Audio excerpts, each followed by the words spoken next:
Video বানাতে বানাতে কোথায় চলে এসেছি দেখো, একদম জঙ্গল, চারিদিকটা শুধু জঙ্গল। দেখো আমার পেছনে, দেখো পেছন দিকটা দেখো, সব দুই দিকে শুধু জঙ্গল আর জঙ্গল, চারিদিকে সব গাছপালা। এই যে আমি তো এখানে মানে কি বলবো, ঘর থেকে যেখানে আমরা থাকি এখন বর্তমান, সেই ঘর থেকে আমি এখন অনেকটা দূরে চলে এসেছি হাঁটতে হাঁটতে। মানে দেখছি যেখানটা নিরিবিলি, আমি একটু হেঁটে আসি, তা হাঁটতেছি একটু ভয় ভয় লাগছে যে চারিদিকটা শুধু মানুষ খুব কম, দু একজন। এই দেখো আমার পেছনে এখন একটা গাড়ি নিয়ে আসছে, মানে অনেকক্ষণ পর পর একজন গাড়ি নিয়ে আসছে, কেউ আসছে হয়তো। এই দিকটা দেখো, চারিদিকটা সবই জঙ্গল। এই যে এই যে কি হলো, কি বলছো আমাকে দেখি, কি তোমার কি অসুবিধা হচ্ছে? এই যে যাই হোক, ওইখানে আর একজন আছে, ওই দিকটা ও আমাকে দেখে এই দিকে দেখো, গভীর জঙ্গল, মানে ওই জঙ্গলের ভেতরে একটা বাড়ি আছে, জঙ্গলের ভিতরে। আর এই জায়গাটা হচ্ছে তোমার আলিবাগ, ঠিক আছে, তোমার আলিবাগ বিচ, মহারাষ্ট্রের, এটা মহারাষ্ট্র।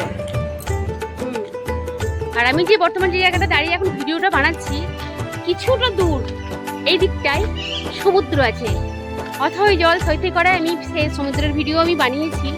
এই দিকটা দেখো, চারিদিকটা মানে শুধু জঙ্গল, মানে মাঝে মাঝে দু একটা বাড়ি, এই একটা বাড়ি খুবই গ্রাম সাইড, গ্রামের মতন স্পটেজ আছে।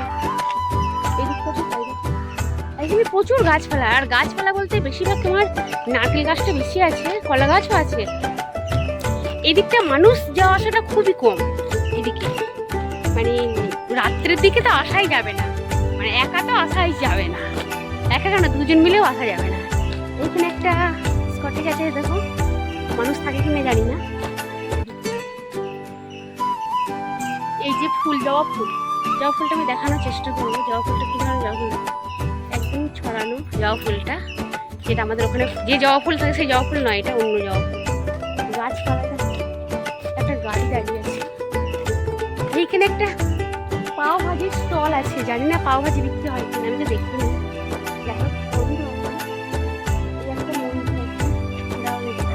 একটা ছোট্ট পাড়া মন্দির, পুজো হয়, ফুল টুল দেওয়া আছে, তা কি ঠাকুর আমি বুঝতে পারছি না, ঠিক আছে ভিতরে।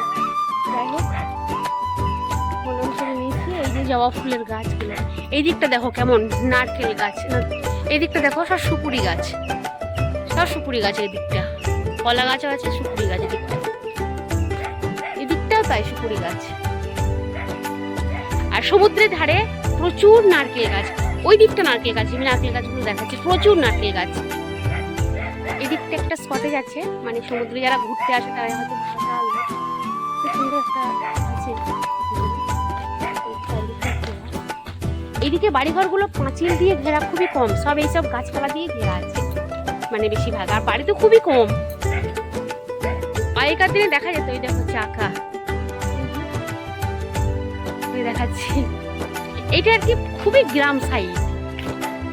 এই দিকটা একটা রাস্তা বেরিয়ে গেছে, রাস্তাটা কি অবস্থা দেখো, জল জমে থাকে হয়তো, কেন বলতো মানুষ যাওয়া আসা এক দিকটা খুবই কম, মানুষ যাওয়া আসা নেই বললে, রাস্তাটার পরিস্থিতি দেখো কি অবস্থা। এইখানটাতে দেখো নীলকণ্ঠ ফুলগুলো কত সুন্দর লাগছে, এটা একটা স্কটেজ। এখানটা তো মানুষ যখন মানে ঘুরতে আসে তখনই ভাড়া নেয়, এমনিতে তালা লাগানো, লক করা আছে। এইখানে একটা ছোট্ট মন্দির আছে, ছোট্ট বড় মন্দির, সেই মন্দিরটা আমি দেখছি, মন্দিরটার ভেতরে যাওয়া যাবে না, তালা দেওয়া আছে। সেই মন্দির আমি জানি না, আমি তো নতুন এখানে এসেছি, 10 দিন পর। এদিকটা সব আছে বাড়ি, মানে কেউ থাকে না, কম। তাহলে এই জায়গাটার নাম বলছি মহারাষ্ট্র আলিবাগ বিচ। তাহলে এখানে সমুদ্র আছে, চারিদিকটা জঙ্গল। এখানে যদি কোনো সময় ঘুরতে আসো, আছে ছোট এইসব ঘরগুলো কেমন ধরনের, যেগুলো স্পটেজ, মানে যেগুলো সে ভাড়া নিয়ে থাকা হয় ঘোরার জন্য, সেগুলো দেখতে ভালো সৌন্দর্য। যেমন এখানে একটা আছে, ভাড়া পাওয়া যায়, তাই যখনই আসবে ঘুরতে এইসব জায়গাগুলো ভাড়া নিয়ে থাকবে, ঘুরবে, ভালো লাগবে। আমি আছি আর কিছুদিন, ভালো লাগবে ঘুরতে। দেখো সব জঙ্গল, মানে একদম ফাঁকা নির্ঝুম। আমি আর এই দিকটা থেকে এসেছি,